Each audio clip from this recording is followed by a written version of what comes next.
مثال 90 دو داشته رو AF با CE پارالل هستند. 90 به 100 گرادوس داشته است. اینجا پرپندیکولار دو داشته است. اینجا هم 90 گرادوس برابر است.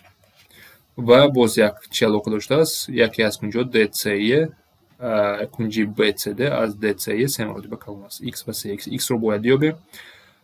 در اینجا با بیسکتریسه داشته است. این چی معنی دارد؟ دو کنجی اخیله بیاین اینها رو نام برکنیم. همچنین کنجی Y و Y.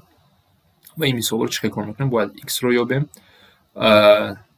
ما میدانیم در مثال پیش ندیدیم که هر دو این کنج Y و X جمع اینها به 100 برابر است. یک این رو نویسیم X جمع Y به 100 برابر است.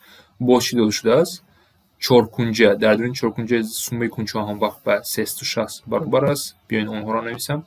90 جمع 100 جمع 3x جمع y برابر 360 و از اینجا 3x جمع y برابر است به 260 مینوس 170 و 170 برابر است. اکنون این کنیم ما دو مدل داریم.